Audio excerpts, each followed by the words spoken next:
شام کے 5 بجے ہیں۔ السلام علیکم، یہ ریڈیو پاکستان ہے۔ سمینہ وقار سے خبریں سنیے۔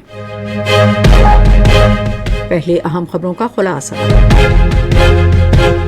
وزیر اعظم نے چھوٹے اور درمیانے درجے کے کاروباری اداروں کو آسان شرائط پر قرض فراہم کرنے کی ہدایت کی ہے۔ نائب وزیر اعظم نے کہا ہے کہ پاکستان اور چین کے درمیان ابھرتی ہوئی ڈیجیٹل راہداری سے وسیع تر عالمی جنوب خطے کے لیے مواقع پیدا ہوں گے۔ وزیر دفاع نے کہا ہے کہ بھارت پاکستان کے خلاف پراکسی جنگ چھیڑنے کے لیے افغانستان کو استعمال کر رہا ہے۔ پاکستان اور زمبابوے کی خواتین کرکٹ ٹیموں کے درمیان دوسرا T20 بین الاقوامی میچ کل کراچی میں کھیلا جائے گا۔ اور اب خبریں تفصیل کے ساتھ۔ وزیر اعظم شہباز شریف نے چھوٹے اور درمیانے درجے کے کاروباری اداروں کو آسان شرائط پر قرضوں کی فراہمی کی ہدایت کی ہے۔ انہوں نے یہ ہدایت ملک میں چھوٹے اور درمیانے درجے کے کاروباری اداروں کی ترقی کے لیے حکومت کے اقدامات سے متعلق آج اسلام آباد میں اجلاس کی صدارت کرتے ہوئے کی۔ وزیر اعظم نے کہا کہ چھوٹے اور درمیانے درجے کے کاروباری اداروں میں ملکی معیشت کی ترقی اور برآمدات میں اضافے کے وسیع امکانات موجود ہیں۔ شہباز شریف نے small and medium enterprises development authority کی ٹیم کو چھوٹے اور درمیانے درجے کے کاروباری اداروں کو آسان شرائط پر قرضہ فراہم کرنے، ڈیجیٹل فائنانسنگ معیشت میں شامل کرنے اور برآمدی منڈیوں تک رسائی فراہم کرنے کی تعریف کی۔ نائب وزیر اعظم اسحاق ڈار نے کہا ہے کہ پاک چین دوستی کوئی عام سفارتکاری نہیں ہے، بلکہ یہ آزمودہ تعلقات اور اعتماد سازی سے مضبوط ہوئی ہے۔ انہوں نے آج اسلام آباد میں پاکستان ڈیجیٹل اکنامک سینٹر کی افتتاحی تقریب سے خطاب کرتے ہوئے کہا کہ ابھرتی ہوئی پاک چین ڈیجیٹل راہداری سے دو طرفہ تعلقات مزید مستحکم ہوں گے اور یہ وسیع تر عالمی جنوب کے خطے کے لیے مواقع پیدا کرے گی۔ انہوں نے کہا کہ چینی کمپنیاں پہلے ہی پاکستان اور چین کے درمیان حقیقی ڈیجیٹل راہداری بنانے میں فائبر روابط کے قیام کے لیے اہم کردار ادا کر چکی ہیں۔ انہوں نے کہا کہ پاکستان اور چین اہم شاہراہوں کے نیٹ ورک اور فزیکل بنیادی ڈھانچے سے ڈیجیٹل فن تعمیر کی طرف بڑھ رہا ہے۔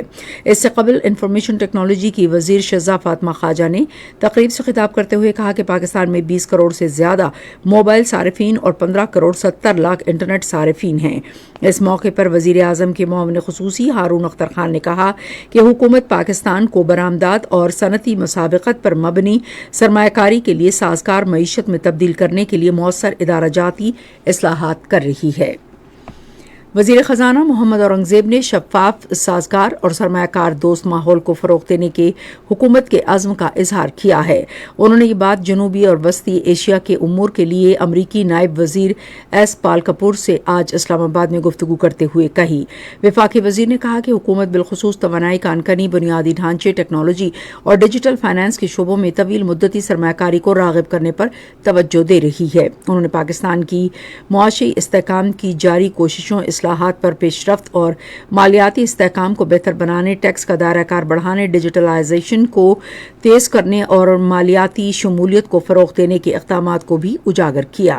پاکستان کی اقتصادی اصلاحات کی کوششوں کا اعتراف کرتے ہوئے ایس پال کپور نے پاکستان کے ساتھ اقتصادی تعاون بڑھانے میں امریکہ کی دلچسپی کا اظہار کیا۔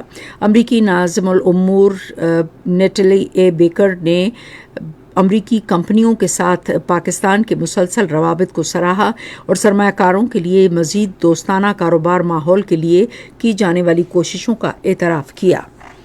وزیر دفاع خواجہ محمد آصف نے کہا ہے کہ کابل حکومت بھارتی پراکسی بن چکی ہے اور پاکستان میں دہشت گردی کرنے والے دہشت گرد گروپوں کی حمایت ترک کرنے کو تیار نہیں۔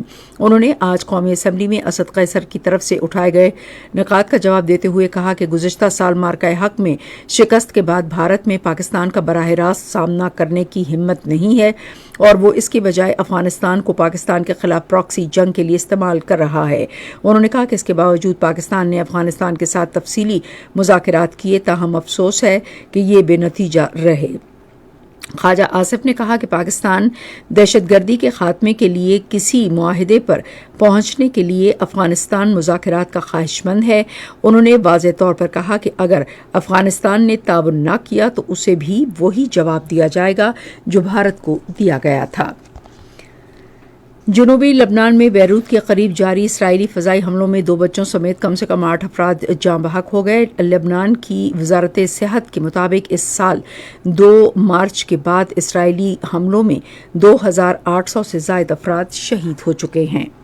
پاکستان اور زمبابوے کی خواتین کرکٹ ٹیموں کے درمیان 3 میچوں کی سیریز کا دوسرا T20 بین الاقوامی میچ کل کراچی میں کھیلا جائے گا۔ میچ شام 7:30 بجے شروع ہوگا۔ پاکستان کو سیریز میں 1-0 کی برتری حاصل ہے۔ ادھر پاکستان اور بنگلہ دیش کے درمیان دوسرا کرکٹ ٹیسٹ ہفتے سے سلہٹ میں کھیلا جائے گا۔ میچ پاکستان کے معیاری وقت کے مطابق صبح 9 بجے شروع ہوگا۔ بنگلہ دیش کو سیریز میں 1-0 کی برتری حاصل ہے۔ اسی کے ساتھ خبریں ختم ہوئیں۔ مزید خبروں اور تجزیوں کے لیے آئیے ہماری ویب سائٹ پر radio.gov.pk اور فیس بک کے link radio Pakistan news official پر براہ راست ویڈیو سٹریمنگ بھی ملاحظہ کیجیے۔